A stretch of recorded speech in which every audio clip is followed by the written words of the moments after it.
सबको जय मसीह की। एक और बार परमेश्वर की उपस्थिति में आने के लिए परमेश्वर ने हमारी सहायता की है और ऑनलाइन का माध्यम से भी जितने भी लोग हमें सुन रहे हैं या आगे सुनेंगे उन सबको भी प्रभु के नाम से मैं नमस्कार कहता हूँ। प्रभु सबको बहुतायत से आशीष दे। पिछले इतवार के दिन हमारे लिए ईस्टर का संडे था। ईस्टर के संडे के साथ साथ हमारे लिए प्रभु भोज भी था, इसलिए हम ईस्टर के संदेश को सुने, उसके बाद हम प्रभु भोज में गए हैं। लेकिन आज फिर से मैं वॉकिंग विद गॉड, परमेश्वर के संग चलना, उसमें याकूब के जीवन को जहां पर छोड़ के आया है वहीं से मैं कुछ बातों को आज आपके सामने याद दिलाना चाहता हूँ।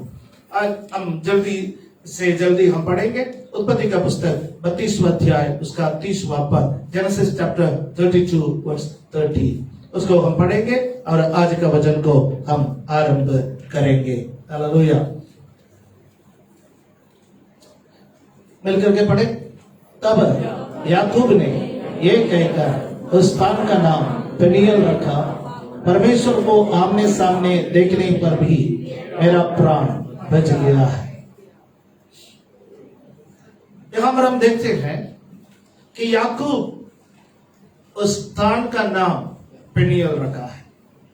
आज जो बातें मैं आपसे कहना चाहता हूं वो है महनईम से लेकर पेनियल तक के याकूब के सफर को, याकूब के जीवन के बातों को मैं आपके सामने बयान करना चाहता हूं। पिछले बार जहां पर हमने इस अध्ययन को समाप्त किया था वो था नीति वचन 18वां अध्याय उसका 21वां पद में हमने समाप्त किया था। आप लोगों को याद होगा, उसमें लिखा है जीव के वश में मौत और जीवन दोनों है। लाबान जब याकूब का पीछा किया, याकूब को पकड़ लिया 7वां दिन, और जब याकूब से कहने लगा कि तू ऐसा क्यों किया, फिर वो अपने ग्रह देवताओं के बारे में पूछने लगा और याकूब को गुस्सा आ गया। याकूब लाबान पर उल्टा चढ़ाई की और कहने लगा कि मुझे तेरे ग्रह देवताओं से क्या लेना देना है। यदि हमारे बीच में से कोई उसको लिया जाए या जिसके पास भी वो पकड़ा जाए, उसको जीने का अधिकार नहीं है, वो मर जाए। याकूब अनजाने में अपनी पत्नी राहेल को, जिससे वो बहुत ज्यादा प्यार करता था, श्राप दे रहा है। और उसके कुछ समय पश्चात हम राहेल की मृत्यु को देखते हैं।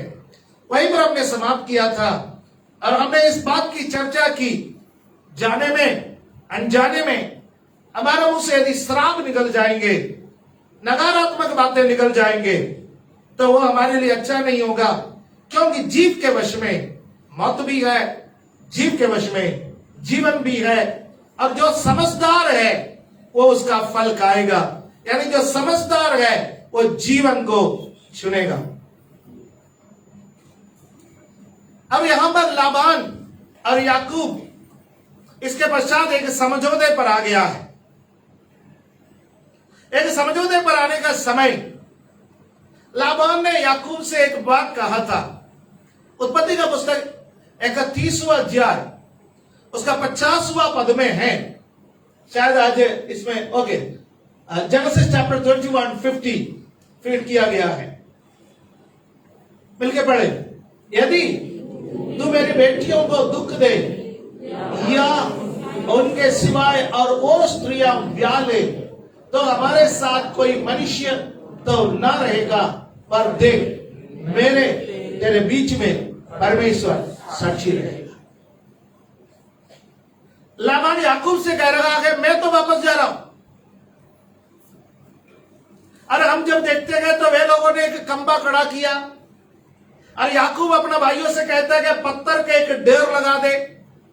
उस ढेर पर बैठ करके दोनों ने भोजन किया। वो उस समय के प्रथा के मुताबिक एक शांति समझौता है। उसके बाद उन्होंने कहा ये खंबे के इस पार लाबान नहीं आएगा, उस पार याकूब नहीं जाएगा। एक बॉर्डर, एक सीमा वहां पर तय करता है। उसके बाद लाबान कहता है कि याकूब एक बात ध्यान रखना, मैं तो जा रहा हूं बेटियों को छोड़ करके, उन बच्चों को छोड़ करके, लेकिन एक बात ध्यान रखना, यदि तू मेरी बेटियों को दुख दे या इनके अलावा किसी और से शादी करे तो मेरा और तुम्हारे बीच में हम एक दूसरे को नहीं देख रहे हैं, परंतु देखने वाला एक परमेश्वर है। प्यारे, एक बात आप ध्यान रखिए, मनुष्यों से छिपा करके आप कुछ भी कर सकता है, लेकिन देखने वाला एक परमेश्वर है। उसके निगाह आपके और मेरे ऊपर हमेशा लगा रहता है। और मैं प्रभु का धन्यवाद करता हूं याकूब के जीवन के लिए।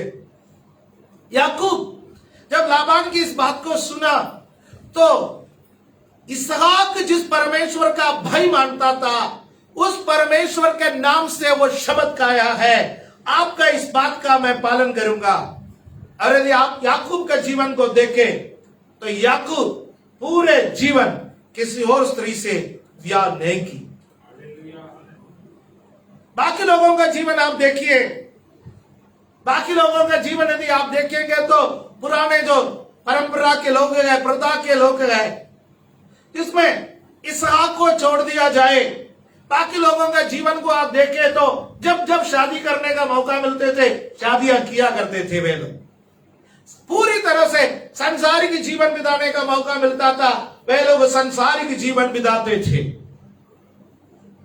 लेकिन अब इसहाक के जीवन को देखते गए, इसहाक अंत तक पारिवारिक जीवन की पवित्रता को बना के रखने वाला रहा। उसी प्रकार याकूब लाबान के साथ ये वाचा बांधने के कारण अपने जीवन में पूरी तरह से पारिवारिक जीवन के पवित्रता को बना करके रखा है। हम भी पारिवारिक जीवन के लिए वाचा बांधने वाले लोग हैं। जब हम वाचा बांधते हैं, परमेश्वर के सामने वाचा बांधते हैं, हालेलुया, आमीन। जब किसी को वाचा दिलाया जाता है तो वाचा दिलाने वाला पासवान एक शब्द को वाचा के बीच में कहते गए, परमेश्वर, उसके स्वर्गदूत और पवित्र कलीसिया इस वाचा के गवाह है। कई लोग नहीं कहते, मैं कहता हूं, क्योंकि मैंने मेरे पुराने पासवानों से, उन लोगों से मैंने सीखा है कि जब किसी को वाचा बता दिया जाए तो उस वाचा के साथ यह बता दे तो अच्छा है कि परमेश्वर और उसके स्वर्गदूत और पवित्र कलीसिया इस वाचा के गवाह है।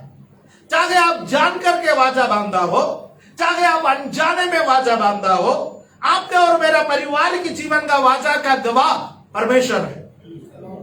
यदि हम गलत तरीके से जीवन बिताएंगे, एक दिन परमेश्वर हमसे पूछेगा, उस दिन हम परमेश्वर को क्या जवाब देंगे, उसी के अनुसार होगा हमारा अनंत जीवन। हालेलुया। मात्र यीशु मसीह को ग्रहण कर लिया या बपतिस्मा ले लिया या पवित्र आत्मा पा लिया, इसलिए फिर कैसे भी जीवन बिताए अनंत जीवन मिलेंगे, प्रभु माफ करेगा, प्रभु प्रेमी है, प्रभु स्वर्ग राज्य में ले लेगा। इस प्रकार यदि हमारे बीच में कोई गलत फहमी में रह रहा है तो मैं आपसे कहना चाहता हूं, परमेश्वर के वचन के आधार पर इस गलत फहमी से बाहर निकल करके आइए। हालेलुया, आमीन। हमारा परमेश्वर वाचाओं का पालन करने वाला परमेश्वर है, तो वो परमेश्वर चाहता है कि हम भी वाचाओं का पालन करें। हालेलुया, आमीन। चलिए आगे बढ़ेंगे। आगे जब बढ़ेंगे 31:55 31वां अध्याय, जेनेसिस उत्पत्ति का पुस्तक 31वां अध्याय उसका 55वां पद को हम पढ़ेंगे। भोर को लाबान उठा और अपने बेटे बेटियों को चूमकर और आशीर्वाद देकर चल दिया और अपने स्थान को लौट गया। लाबान और याकूब इस वक्त अलग अलग हो गया। 20 वर्ष से इकट्ठे रहा था।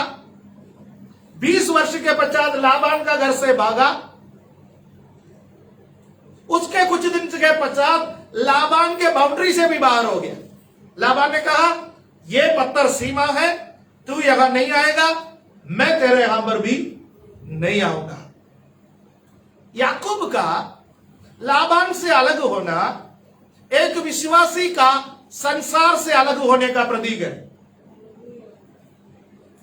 आप प्रेरितों का काम 2 अध्याय उसका 40वां पद को जब पढ़ेंगे, एक्ट चैप्टर 2 वर्स 40, प्रेरितों का काम 2 अध्याय उसका 40वां पद पढ़िए। बल्कि उसने बहुत और बातों से भी गवाही देकर समझाया कि अपने आप को इस टेढ़ी जाति से बचाओ। एक विश्वासी के लिए परमेश्वर का वचन कहता है अपने आप को इस टेढ़ी जाति से बचाओ, यानी संसार से अलग हो जाओ, सेपरेट फ्रॉम द वर्ल्ड।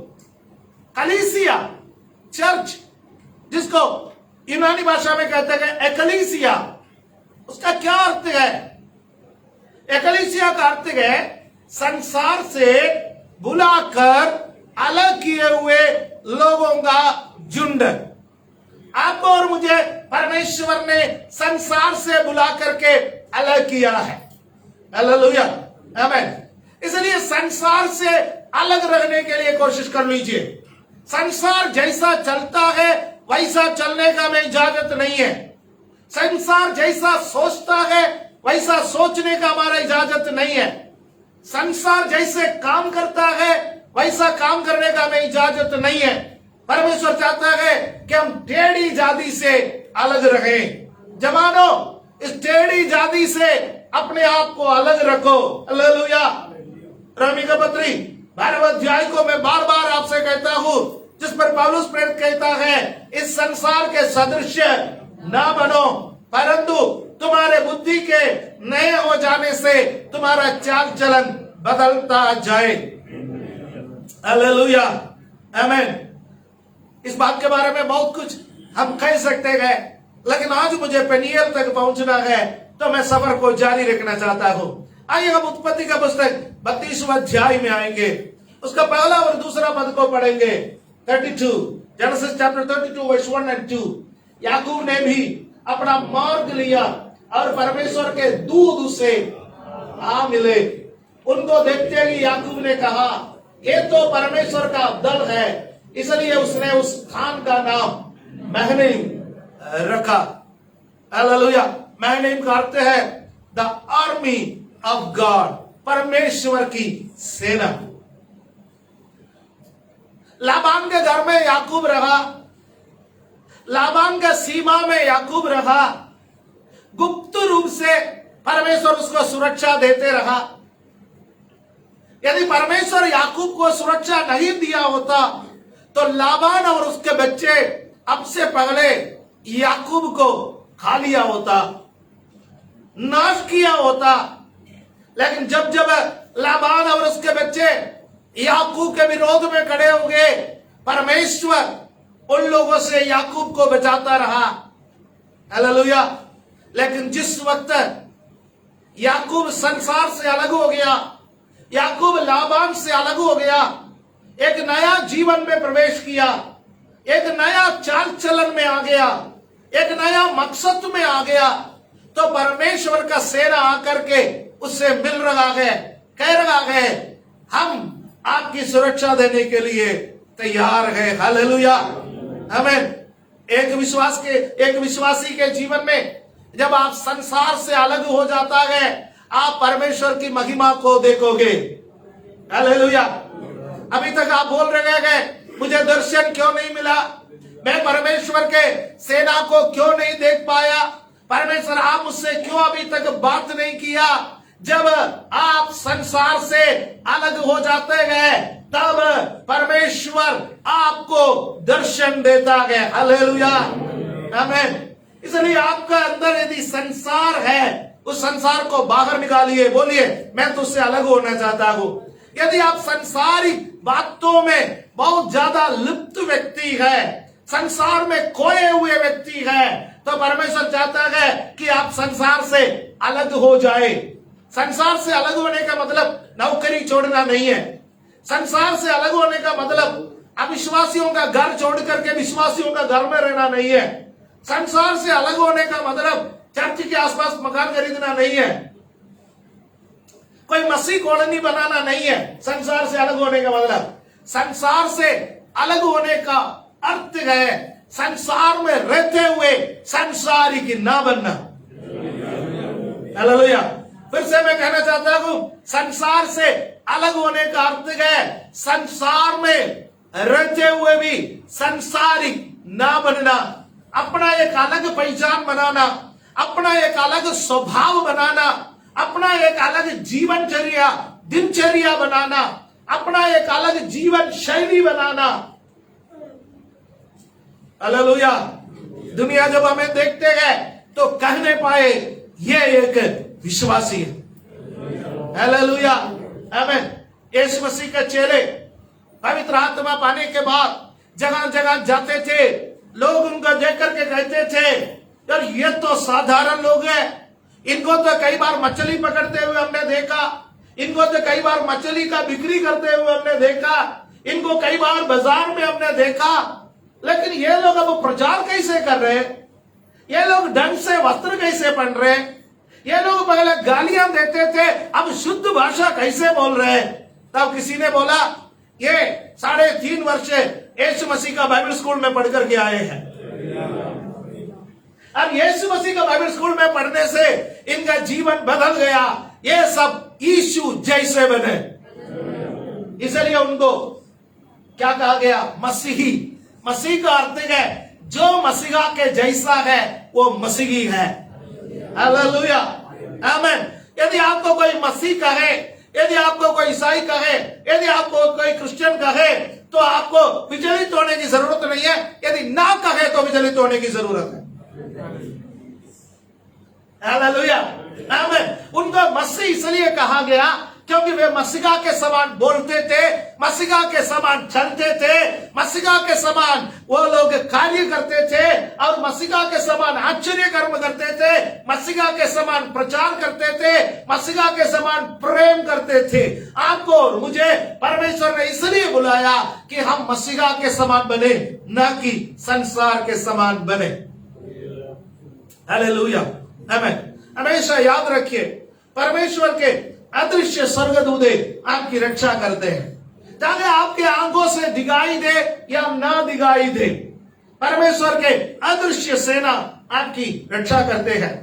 आमीन। डॉक्टर बिली ग्राहम ने अपने एक पुस्तक में जॉन पैटर्न नामक एक मिशनरी के बारे में, एक सेवक के बारे में एक घटना लिखी है।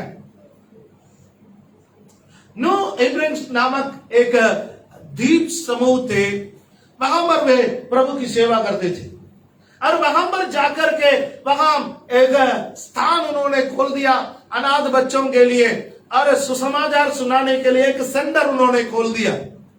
और जब वो सेंटर उन्होंने खोला तो वहां आसपास के लोगों को या जो लोग परमेश्वर के विरोध में थे उन लोगों को अच्छा नहीं लगा। उन लोगों ने एक योजना बनाए, एक रात जॉन पैटर्न के उस आश्रम में, जॉन पैटर्न के उस स्थान पर आक्रमण करे और उसको आग के हवाले करे और ये जो प्रभु का सेवक है उसको मौत के घाट उतार दिया जाए।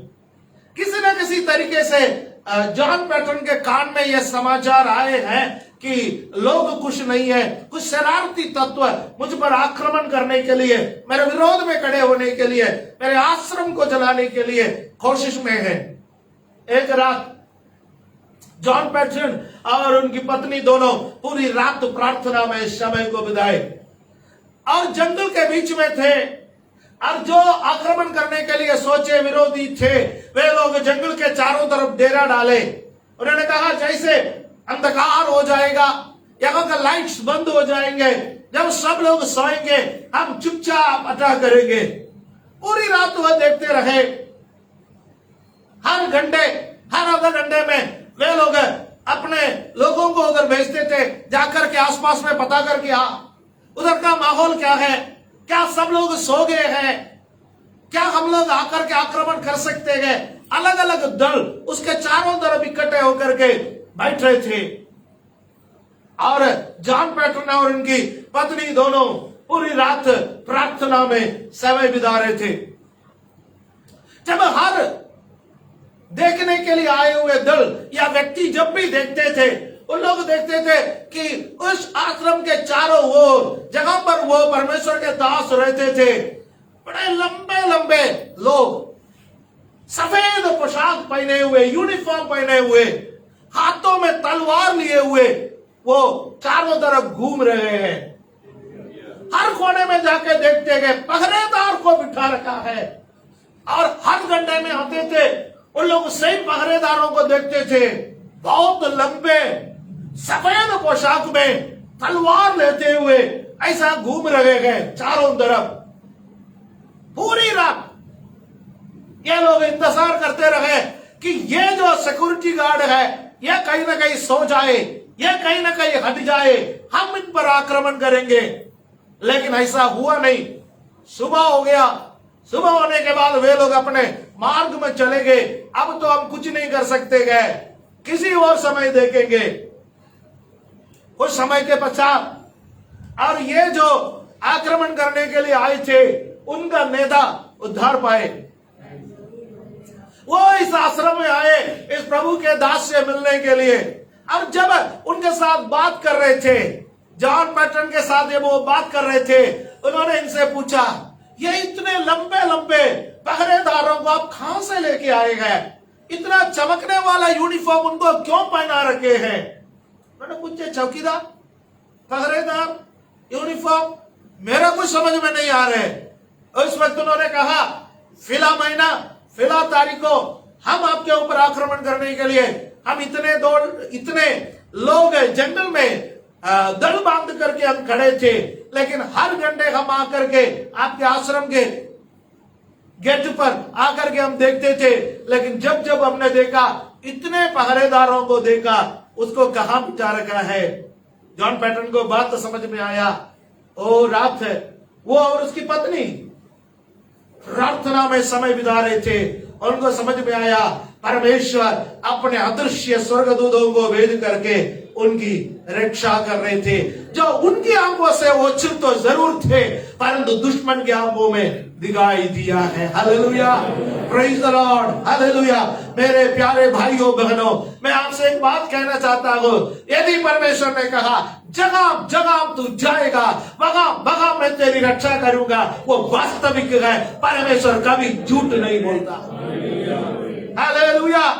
कितने बार आपको नाश करने के लिए दुश्मन ने सोचा, कितने बार शैतान ने सोचा आपको खत्म कर दिया जाए, लेकिन जब जब आपके संग चलने वाले परमेश्वर के अदृश्य सेना को देखे, वो पीछे हट गए। वो कहा, इसके साथ परमेश्वर की अदृश्य सेना है। Hallelujah, hallelujah. यहाँ पर महरीम में परमेश्वर याकूब को एक दर्शन दे रहा है। याकूब, क्या तूने सोचा इतने धन संपत्ति तूने अपना ताकत से इकट्ठा किया? याकूब, तूने सोचा कि तू अपना चालाकी से अपना ससुर से बच करके आया? याकूब, तूने सोचा कि तूने अपने ताकत से ये सारे कार्य किया? नहीं, मेरा सेना, स्वर्गीय सेना तेरे चारों तरफ बाड़ा लगा करके तेरी रक्षा करते थे। हालेलुया। भजन संहिता में लिखा हुआ है, यहोवा के भक्तों के चारों ओर उसके दूध चावनी डालकर उसको बजाता है। आपके और मेरे चारों ओर महनीम है। हालेलुया। महनीम आपके और मेरे चारों ओर है। परमेश्वर की सेना आपके और मेरे चारों ओर है। और इसलिए हम अभी भी बजे हुए गए, हाथ उठा करके उस अदृश्य सेना के लिए जो हमारी रक्षा करता है, जो हमारे बच्चों की रक्षा करता है, जो हमारे प्यारे लोगों की रक्षा करता है, हमारे कलीसिया के लोगों की रक्षा करता है। प्रभु का धन्यवाद करे। ओ प्रभु, तेरा महनियम के लिए तेरा धन्यवाद, तेरा सेना के लिए तेरा धन्यवाद। ओ जीसस, हालेलुया, आमेन, आमेन, हालेलुया। याकूब का जीवन को आप देखोगे, एक डर से आजाद हो गया, दूसरा डर में प्रवेश करता है। अपना भाई एसाव का डर से वो आजाद हो गया, जैसा बदेल पार कर ली। लाबान का डर उसका जीवन में आया। लाबान का डर से पार होकर के वो यहां को चला आया। फिर एसाव का डर उसको सताने लगा। 32वां अध्याय का 3 पद से लेकर के 8वां पद तक पढ़ने का समय आप ऐसा है कि याकूब को देख रखा है जो एसाव से डर रहा है। एसाव से डर करके वो क्या क्या कर रहा है पूरा पढ़ने का समय नहीं है, इसलिए एसाव अपने कुछ सेवकों को चुना, उनको दूध बना करके एसाव के पास भेज दिया और याकूब ने कहा एसाव से जाकर के कहो कि संपत्ति नहीं चाहिए, मैं बंटवारे के लिए नहीं आया, मुझे कोई संपत्ति नहीं चाहिए, मैं बहुत अमीर हूं, मेरे पास जानवर बहुत है, मेरे पास नौकर चाकर बहुत है, सब कुछ है। और वो दूध गए और जाकर के एसाव को बताया। एसाव ने कहा मेरा भाई आ रहा है, हाँ मैं 400 लोगों को लेकर के उनका स्वागत करने के लिए आ रहा हूं। ये सुनकर के याकूब के अंदर जितना भी हिम्मत था सब पानी पानी हो गया। 400 लोगों को लेकर के आना, इसका मतलब मेरा दादा 318 लोगों को अपना घर में पालते थे। कौन? अब्राहम। अब्राहम कितने लोगों को पालते थे? 318 लोगों को। अब ये 318 लोगों का ताकत तो आपको तो मालूम होगा। 5 राजाओं की सेना को 318 लोगों ने मिलकर के हरा दिया। अब मेरा भाई कितने लोगों को पाल रहा है? 400। 318 लोग, वो भी मेरे दादा के जमाने के 5 राजाओं का सेना को हरा सकता है। और मेरा भाई का ताकत के बारे में मुझे अंदाजा है, वो शिकार खेलने वाला है, एडवांस्ड ट्रेनिंग है। मेरा दादा के पास वो पुराने सिस्टम का तीर था, तो मेरे भाई के पास राफेल सिस्टम का तीर है। इतना तेजी से चलने वाला है। मैं तो गया काम से। एक अजीब सा डर, हर बात के लिए डर। उसने क्या किया? यह खबर सुनकर के अपने पूरे लोगों को 2 ग्रुप में बांट दी। कहा एक ग्रुप को मेरा भाई मार डालेंगे तो दूसरा ग्रुप तो भेज सकते हैं, राइट? उसके बाद फिर डर सताने लगा। उतना ही नहीं, फिर डर सताने लगा। अलग अलग स्ट्रैटेजी बनाने वाला याकूब, अलग अलग स्ट्रैटेजी। उनका हर एक स्ट्रैटेजी डर से उत्पन्न होने वाला स्ट्रैटेजी है।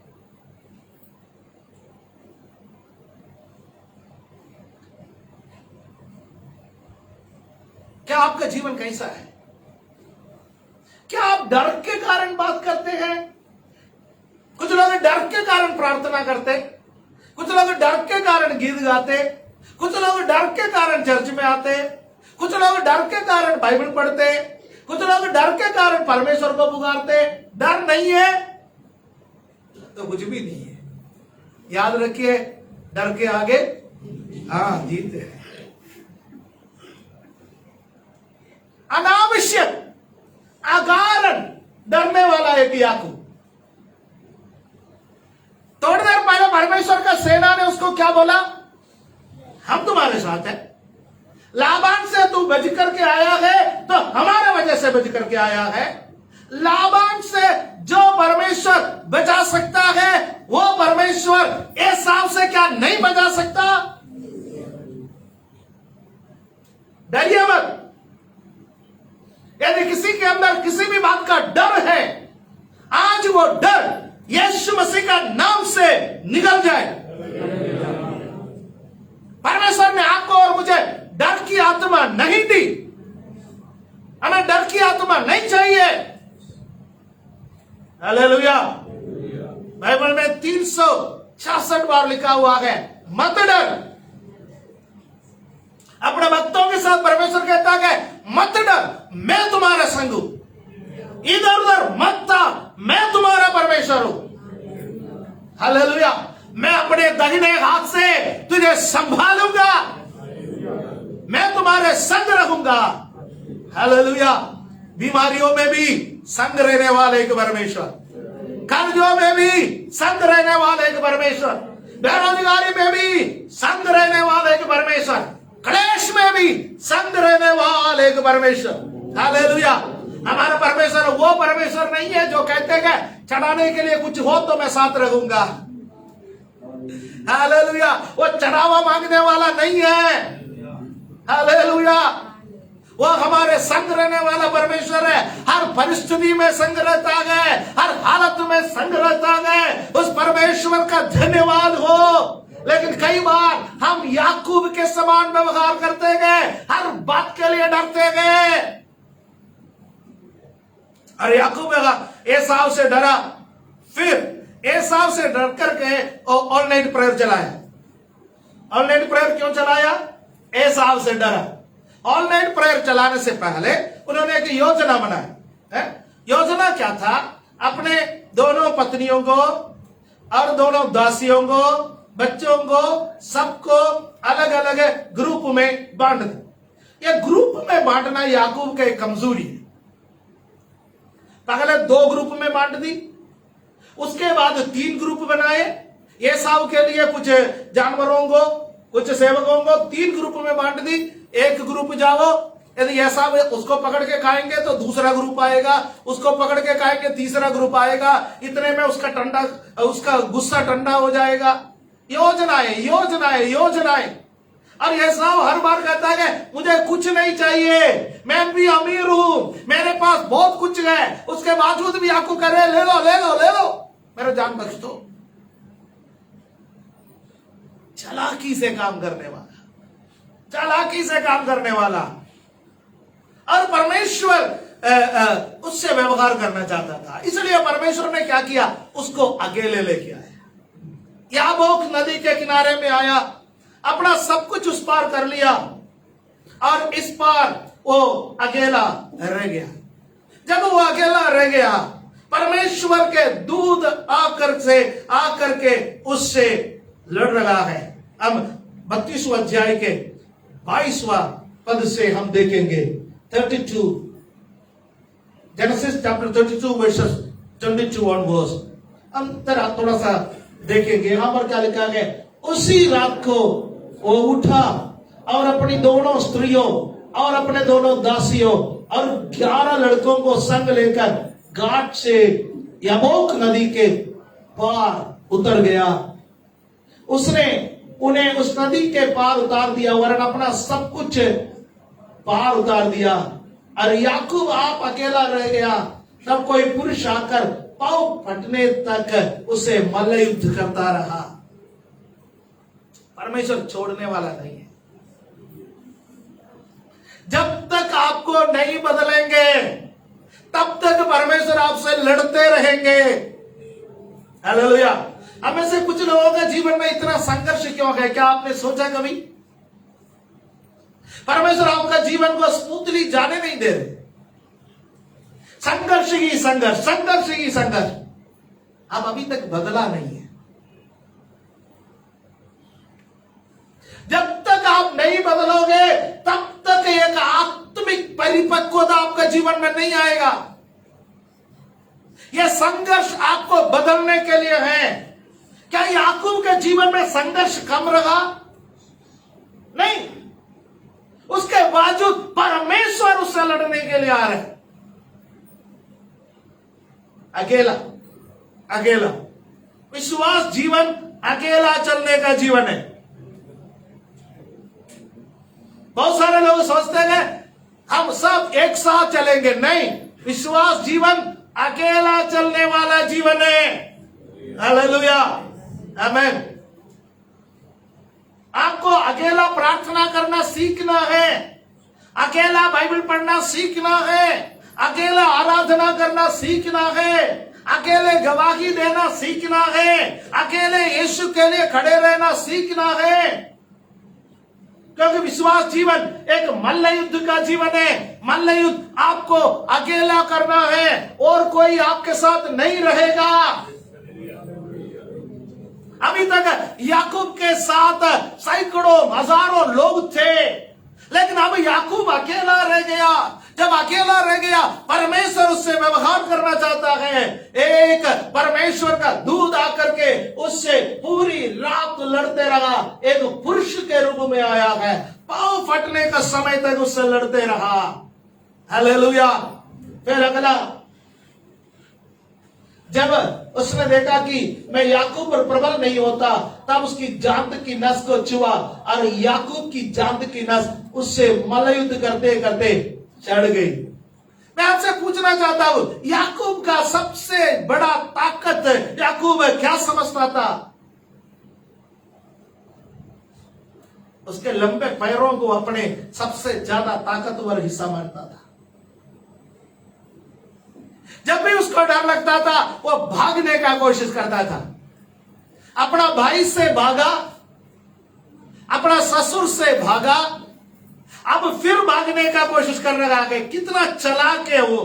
सब कुछ वहां पर वो नदी के उस पार वो अकेला रह गया। उसका विचार यह है, उसने खबर ही लोगों को बिठा रखा गया, जैसा जैसा एसाव पास आएगा मुझे खबर देते रहना। यदि एसाव एक झुंड को मारेगा तो मुझे खबर दे देना। दूसरा झुंड को मारने से पहले, वो नदी उतर के इस पार आने से पहले मैं यहां से उल्टा भागूंगा। भागना उसका ताकत था। परमेश्वर ने उसका ताकत को छू लिया। हालेलुया। कई बार हम हमारे पैसे पर इतना घमंड करते हैं, मेरे पास ये पैसा है, मेरे पास वो पैसा है, मैं ये कर सकता हूं, मैं वो कर सकता हूं।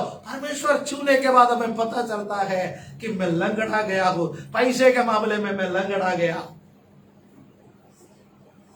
कई बार हम हमारा स्वास्थ्य को बड़ा ताकतवर समझते गए। परमेश्वर हमारा स्वास्थ्य को थोड़ा छू लेता गया, हम समझ में आता गया मैं कुछ भी नहीं हूं।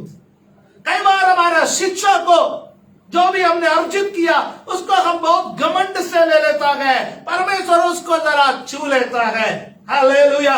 जो आपका ताकत है उसको आज परमेश्वर को समर्पण करो, नहीं तो परमेश्वर उसको लंगड़ा सकता है, आप नहीं भाग पाओगे। Hallelujah, hallelujah. आज कोई तैयार है कि जो अपना ताकत है, जो आप अपने आप को सबसे ताकतवर जिस क्षेत्र में समझते गए, उस क्षेत्र को प्रभु तेरे नाम का महिमा के लिए मैं समर्पण करता हूं। याकूब अपना पैर को बहुत ताकतवर समझता था। मैं भागूंगा, किसी से भी भागूंगा। परमेश्वर कह रहा है कि तू भाग करके दिखा। कहां तक भागोगे? कहां भाग जाओगे? हालेलुया। दाऊद राजा कहता है कि तेरे उपस्थिति से मैं कहां भागूं? समुद्र के उस पार जाऊं, परमेश्वर मैं पहुंचने से पहले तू वहां इंतजार कर रहा है। समुद्र के गहराई में जाऊं, वहां तेरी उपस्थिति है। मैं यदि कहूं चारों तरफ, मेरे चारों तरफ अंधकार हो जाए, घोर अंधकार में जाके छिपू, परमेश्वर अंधकार में तो सब कुछ देखता है। तेरे सामने अंधकार कुछ भी नहीं है। मैं आसमान पर चढ़ू, हालेलुया। परमेश्वर तेरी आंखें मुझे वहां पर भी देखते हैं। तेरे उपस्थिति से मैं कहीं नहीं भाग सकता। आज प्रभु से कहेंगे, प्रभु तेरी उपस्थिति से मैं कहीं नहीं भाग सकता, मैं कहीं नहीं भाग सकता। तू मुझे कैसे भी रख रहा है, किस हालत में भी रख रहा है, मैं खुश हूं, मैं अच्छा हूं, मैं तेरा धन्यवाद करूंगा। प्रभु मैं तेरे उपस्थिति से भागने के लिए कभी कोशिश नहीं करूंगा। प्रभु को उपस्थिति से भागने के लिए कोशिश मत कर लीजिए, वो हमारे लिए भारी पड़ जाएगा।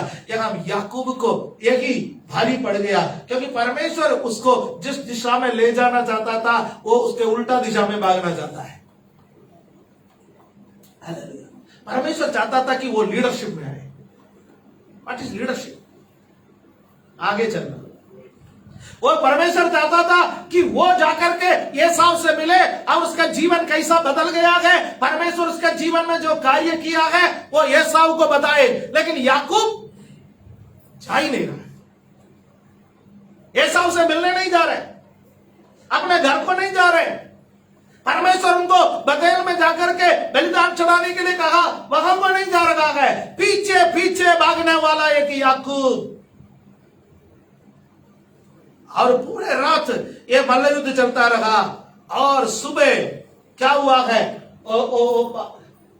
पद को पढ़ेंगे, तब उसने कहा मुझे जाने दे। पूरे रात मल्लयुद्ध करता रहा। याकूब उस पुरुष को नहीं छोड़ रहे। आखिर उस पुरुष ने याकूब का जांघ का नस को छू लिया। वो लंगड़ाने लगा। उसने कहा मुझे जाने दे क्योंकि भोर होने वाला है। याकूब ने कहा जब तक तू मुझे आशीर्वाद ना दे तब तक मैं तुझे जाने ना दूंगा। चोट खाया, नस में दर्द बहुत है, पैर उठा नहीं पा रहा है, फिर भी हाथ काम कर रहा है। परमेश्वर के पैर को पकड़ के रखा है, जब तक तू मुझे आशीर्वाद ना देगा तब तक मैं तुझे जाने नहीं दूंगा। जानिए, जो मौका परमेश्वर के साथ मुठभेड़ का, परमेश्वर के साथ मुलाकात करने का जो मिलता है, वो मौका हाथ से जाने दे, दोबारा कब मिलेगा पता नहीं है। याकूब को ये बात पता था, आज मैं इसको जाने दूं, बिना आशीष का आज मैं इसको जाने दूं, फिर मेरे जीवन में यह मौका बार बार नहीं आएगा। Hallelujah, hallelujah. और अगला पद में, और उसने याकूब से पूछा तेरा नाम क्या है? उसने कहा याकूब। नाम बोलना बहुत जरूरी है। उसने कहा आई एम ए चीटर, मैं एक धोखेबाज हूं, मैं धोखा देने वाला हूं। अब तक मैं सबको धोखा देते आया। लेया के साथ तू क्या किया? धोखा है, उसको आगे बिठा रखा है। तू कहता है कि राहेल से मैं बहुत प्यार करता हूं। यदि राहेल से तू वास्तव में प्यार किया होता तो राहेल को भी प्रार्थना में बिठा लिया होता और नेट प्रेयर में। लेकिन तूने राहेल के साथ भी धोखा किया। क्या है? उसको भी नदी के उस पार उतार के उसके बच्चों को हाथ में थमा दिया। जा मरना है तो तू अपने बच्चों के साथ मर, मैं तो भाग जाऊंगा। मैं धोखेबाज हूं, मैं बाप को भी धोखा दिया, मैं भाई को भी धोखा दिया है। मुझे किसी से प्यार नहीं है, मुझे प्यार केवल पैसे से है। हालेलुया। ना बाप बड़ा, ना भैया, सबसे बड़ा रुपया। ये याकूब की पॉलिसी है, क्योंकि उसको मालूम है लेया भी मर जाए, राहेल भी मर जाए, बच्चे भी मर जाए, फिर शादी हो जाएगी। रोकड़ा है ना, रुपया है ना, तो मेरा भाव गिरने वाला नहीं है। मैं तो अब्राहम का पोता हूं, मैं तो इसहाक का बेटा हूं, छोटा मोटा आदमी नहीं हूं मैं। परमेश्वर उसको बताया याकूब ये नहीं चलेगा, ये धोखेबाजी नहीं चलेगा। तेरे को लीडरशिप लेना है तो अभी पीछे भागते रहा, ये नहीं चलेगा। सामना करो, सामना करो। और ये घटना के बाद याकूब का जीवन पूर्णतः परिवर्तित हो गया और वो लीडरशिप में आया। एसाव से मिलने के लिए जाता है, उसके सामने दंडवत करता है, उससे गले लगाता है, और उससे किसके बाद, इस घटना के बाद आप याकूब के जीवन को देखो, वो कभी भी पीछे नहीं रहा, हमेशा आगे रहा है। हालेलुया, आमीन। एक बार परमेश्वर से आपका मुठभेड़ हो जाए ना, आप फिर आत्मिक जीवन में पीछे नहीं रहेंगे, आप आत्मिक जीवन में आगे रहेंगे। आप आत्मिक जीवन में आज पीछे इसलिए है क्योंकि अभी तक परमेश्वर से जैसा मुठभेड़ होना है आपका हुआ नहीं है। प्रभु से कहिए, प्रभु मैं आपसे मुठभेड़ करना चाहता हूं, मैं आपसे मुलाकात करना चाहता हूं, मैं आपसे जीवन परिवर्तित करने वाला एक मुलाकात, एक साधारण मुलाकात नहीं, जीवन परिवर्तित करने वाला एक मुलाकात। मुझे आत्मिक जीवन में पीछे नहीं रहना। हालेलुया। अभी तक याकूब रिस्क उठाने के लिए तैयार नहीं था, इस घटना के बाद याकूब रिस्क उठाने के लिए तैयार हो गया। जोखिम उठाएंगे आप, प्रभु के साथ मिलने के बाद आप जोखिम उठाएंगे। No pain no gain. दर्द उठाए बिना आपको कुछ हासिल नहीं होगा। प्रभु के लिए दर्द उठाने के लिए आप तैयार हो जाएंगे। पहले प्रभु से एक बार मुठभेड़ तो हो जाए, प्रभु से एक बार बातचीत तो हो जाए, प्रभु से एक बार दर्शन तो हो जाए। हालेलुया। नेक्स्ट 28, उसने कहा तेरा नाम अब याकूब नहीं परंतु इस्राएल होगा, क्योंकि तू परमेश्वर से और मनुष्यों से भी युद्ध करके प्रबल हुआ है। हालेलुया। परमेश्वर और मनुष्यों से युद्ध करके प्रबल हुआ। दैट मीन्स अब तू एक अगुवा बना, अब तू एक लीडर बना।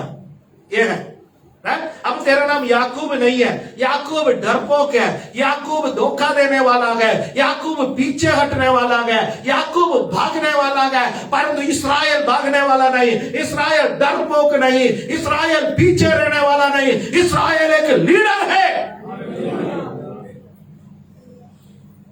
The Prince of God, the Prince of God. तू अब धोखेबाज नहीं है, अब तू मेरा पुत्र है, अब से तू मेरा संतान है। यू आर माई प्रिंस, तू मेरा बेटा है। Hallelujah, hallelujah. तू लीडर है, तू पीछे नहीं रहेगा, तू आगे रहेगा, तू पूछ नहीं रहेगा, तू सिर बनेगा, तेरे को मैं आगे ले चलूंगा। हालेलुया। नेक्स्ट, याकूब ने कहा मैं विनती करता हूं, मुझे अपना नाम बता। उसने कहा तू मेरा नाम क्यों पूछता है? तब उसने उसको वही आशीर्वाद दिया। याकूब को पता चला मेरे से जो मुठभेड़ कर रहा है ये कोई पुरुष नहीं, ये कोई मनुष्य नहीं, ये सर्वशक्तिमान परमेश्वर है। उसने उसको आशीर्वाद दिया है। Hallelujah, hallelujah. तब याकूब ने एक कर उस स्थान का नाम पेनियल रखा।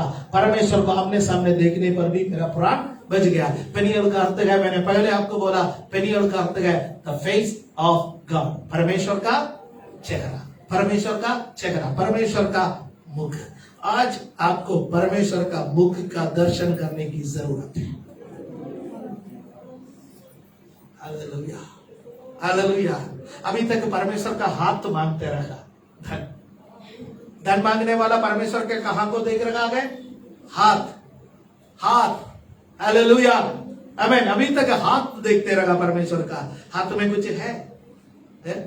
लेकिन आज से आप और मैं परमेश्वर का चेहरा देखने वाला बनेंगे। जो परमेश्वर का चेहरे को देखेगा वो परमेश्वर का महिमा से भर जाएगा। याकूब अभी तक परमेश्वर का हाथ को देखता रहा, लेकिन अब परमेश्वर का चेहरे को देखा और कहा ये पेनियल है। अपने आंखों को बंद करें। हालेलुया। रिमा निदरा गरगा रबरा शंदरा थीरा। हम जानते हैं कि हमारे पास थोड़ा ही समय होता है वचन सुनने के लिए, लेकिन इस थोड़े समय में भी परमेश्वर हमसे बातें करता है। उसे कहे मुझे तेरा चेहरा देखना है।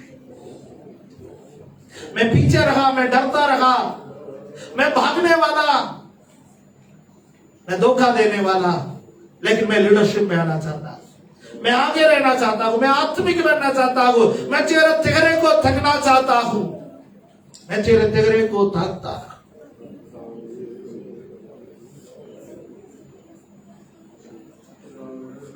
स्वर्गीय पिता, हम धन्यवाद देते हैं इस समय के लिए। आपने एक अच्छा मौका हमें दिया है कि हम आपके वचन को मनन करें, आज आराधना में आए। ये वचन हम सबके लिए, आने वाले दिनों में सुनने वाले हर एक जन के लिए आशीष का कारण बने। धन्यवाद के साथ एक प्रार्थना यीशु मसीह का पवित्र नाम से हम मांगते हैं, आमीन।